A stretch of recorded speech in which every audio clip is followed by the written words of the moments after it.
ਦਰਖਤਾਂ ਦੀ ਵੀ ਬਹੁਤ ਸਾਰੀ ਅਕਸਾਮ ਆ ਤੇ ਮੁxtਲਫ ਕਿਸਮ ਦੇ ਦਰਖਤ ਹੁੰਦੇ ਆ ਤੇ ਅੱਜ ਦੀ ਵੀਡੀਓ ਜਿਹੜੀ ਆ ਸਾਡੀ ਮੁxtਲਫ ਕਿਸਮ ਦੇ ਦਰਖਤਾਂ ਦੇ ਬਾਰੇ ਚ ਉਹ ਤੁਹਾਨੂੰ ਦਿਖਾਣੇ ਆ इस वीडियो दे विच। बिस्मिल्लाहिर्रहमानिर्रहीम, अस्सलाम वालेकुम नाज़रीन। आज हम मौजूद हैं मुख्तलिफ़ किस्म के दरख्त हैं जो उसकी अक़साम के बारे में बताएंगे कौन कौन से दरख्त हैं।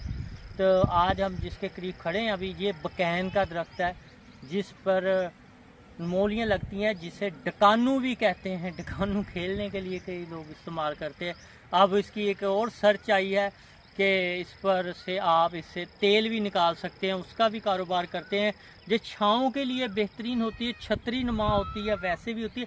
ज़्यादातर इसकी छतरी नुमा होती है, जो नर्सरियों से आप हासिल करते हैं ना, वो छतरी नुमा बकैन होती है, तो काफ़ी छाँव के लिए बेहतर होती है।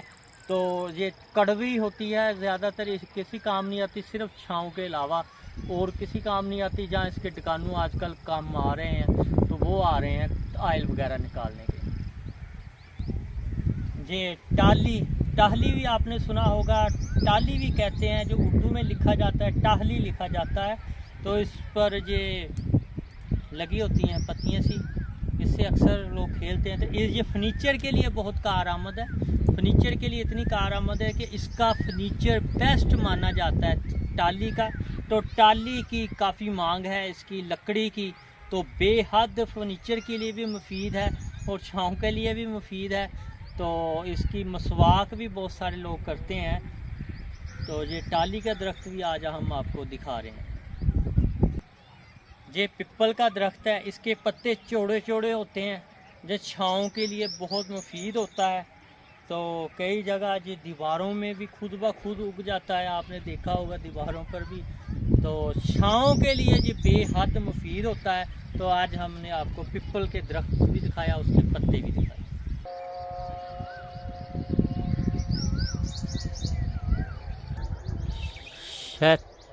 शहतूत का दरख्त, पत्ते घने होते हैं, देख सकते हैं, डालियाँ निकली हुई हैं।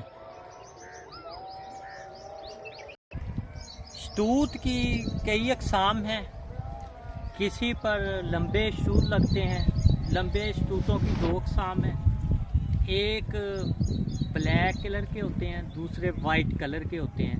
जो ब्लैक कलर के होते हैं वो थोड़े से तुरशे भी होते हैं, मीठे भी होते हैं। जो वाइट कलर के होते हैं वो मीठे होते हैं, लंबे शतूत।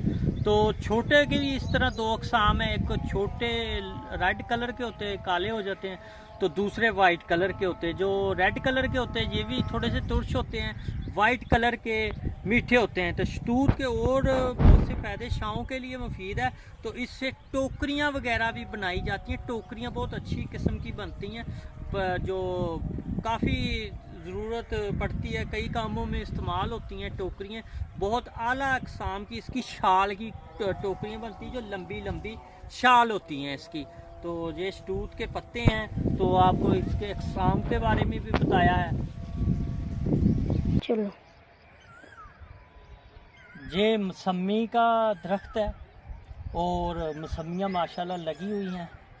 अगले नेक्स्ट मंथ ये खाने के काबिल हो जाएंगी। इसके पत्ते देख लें, किन्नू, मौसमी, ग्रेट, लीमू और माल्टा, ऑरेंज, इसके पत्ते इस जैसे ही होते हैं। इनको पाबंदकारी की जाती है, खट्टी का दरख्त से की जाती है, उसके कलम लगाई जाती है। फिर आप चाहे मीठे का दरख्त बना लें, चाहे मौसमी का बना लें, ग्रेट का बना लें और माल्टे का बना लें, फ्लूटर का बना लें, इसको पेंट की जाती है। आप जिसका मर्ज़ी बीज लें, उगेगी खट्टी। जब खट्टी बहुत ही खट्टी सी होती है तो इसका कम दरख्त मिलता है देखने के लिए, तो इसकी कलम लगा के इसको वहाँ पेंटकारी की जाती है।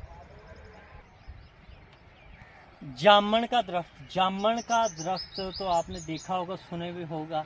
जामन भी दो किस्म की लगती है, एक फार्मी एक देसी।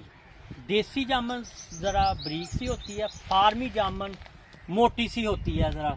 तो जामन का गर्मियों में सीज़न शुरू हो जाता है, ये फ्रूट देता है और बहुत से लोग इसे ठंडे करके खाते हैं। बर्फ़ में लगा के, कुछ वैसे ही खा लेते हैं तोड़ के, तो कुछ नमक लगा के भी खाते हैं। तो जामुन बहुत मुफीद पौधा है, जो शुगर के मरीज़ बहुत ज़्यादा इस्तेमाल करते हैं। इसकी गुठली इस्तेमाल करते हैं।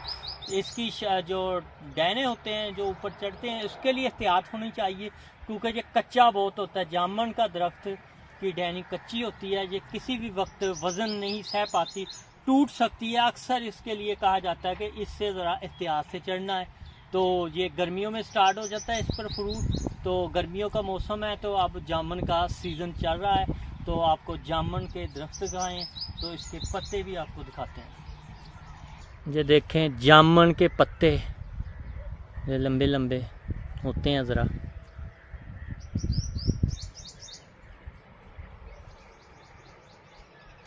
जामुन की लकड़ी भी इस्तेमाल हो जाती है, फर्नीचर के लिए भी इस्तेमाल हो जाती है। तो इसकी लकड़ी भी कारआमद साबित होती है।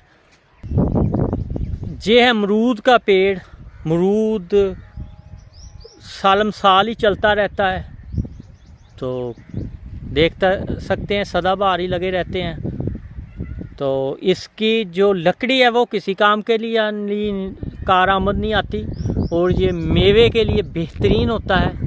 और जिनको पेट के मसले होते हैं, कब्ज़ वगैरह होती है, उसके लिए कब्ज़ कशा होता है। तो अमरूद एक बेहतरीन फल है, और शुगर के मरीज़ों के लिए भी बेहतरीन मुफीद फल है ये अमरूद का। ये देखिए छोटे छोटे लगे भी हुए हैं। तो इसकी डालियाँ ज़रा बरीक बरीक सी होती हैं, तो आपको करीब से भी दिखा दें। ये आड़ू का पेड़ है, आप देख सकते हैं। ये देसी आड़ू का पेड़ है। एक देसी होता है आड़ू, एक फार्मी होता है। जो फार्मी आड़ू होता है वो ज़रा मोटा होता है, देसी आड़ू ज़रा बरीक बरीक होता है। जैसे ये लगे हैं, ये देसी आड़ू का है। तो देख सकते हैं इसका दरख्त भी घना होता है, फैला हुआ होता है, और इसके लकड़ी तो कहीं काम नहीं आती, यानी इतना मोटी नहीं होती डंडल इसकी के फर्नीचर के वगैरह के लिए काम आ सके। तो आड़ू आपको दिखा सकते हैं। आपको मुख्तलिफ़ किस्म के आड़ू यहाँ नहीं है, सिर्फ़ एक किस्म का देसी आड़ू का पेड़ है। ये है अनार का दरख्त। अनार रंगत के लिहाज से जो इस्तेमाल होता है, दो किस्म का होता है, एक वाइट और एक रेड, यानी सफ़ेद और लाल रंग के जो बीज निकलते हैं, खाने के लिए बेहद मीठे होते हैं वाइट कलर के। तो रेड कलर के मीठे भी निकल आते हैं, और थोड़ी थोड़ी खटास पर होता है। तो ये देख सकते हैं अनार का पेड़। तो इसकी लकड़ जो है किसी काम के लिए नहीं, सिर्फ अनार का दरख्त ही है जो फ्रूट देता है।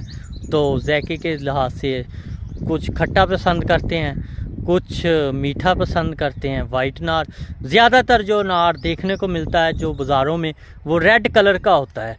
तो रेड कलर के अनार का साइज़ बड़ा होता है, और वाइट कलर के अनार का साइज़ इतना बड़ा नहीं होता, और वज़न के लिहाज से ये रेड कलर का ज़रा ज़्यादा वज़नी होता है। खून पैदा करने के लिए बेहद मुफीद है। जिनकी HB हीमोग्लोबिन की कमी होती है, खून की कमी होती है, उनके लिए इनका जूस और अनार वैसे इस्तेमाल कर सकते हैं, तो बेहद मुफीद होता है। ये है आम का पेड़, और आम कुछ कुछ लगे भी हुए हैं।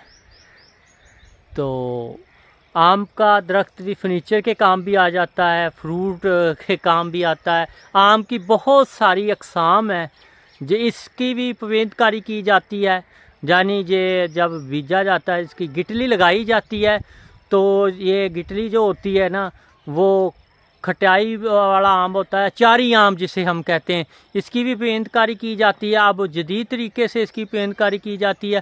पहले तो था ना, काफ़ी अरसा लग जाता था आम लगने के लिए। अब इसकी कलमें जो डाली या लगाई जाती है, सीधी लगा ली जाती है, तो ये काफ़ी जल्द आम देने लगता है, जो अब काफ़ी कारआमद तरीका साबित हुआ है। जो छोटे पौधे होते हैं, गठली लगाई जाती है, वो चारी आम होता है। फिर उसको कलम काट कर कलम लगाई जाती है। फिर जो भी उसको वैरायटी के लगानी होती है, उस वैरायटी के हिसाब से कलम लगाई जाती है।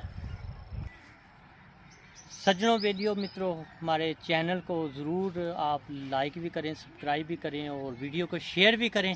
आज हमने आपको मुख्तलिफ़ किस्म के जो दरख्त थे उनकी अक़साम, उनके फ्रूट जो लगते हैं, जिस पर नहीं भी लगते, जिसके जो जो फ़ायदे होते हैं वो आपको तक रहनुमाई पहुँचाई।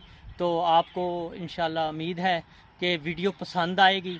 और तब तक के लिए हम अगले व्लॉग के लिए इजाज़त चाहते हैं। इंशाल्लाह फिर हाज़िर होंगे नए व्लॉग के साथ। तब तक के लिए इजाज़त चाहते हैं। अल्लाह हाफिज़। पाकिस्तान जिंदाबाद।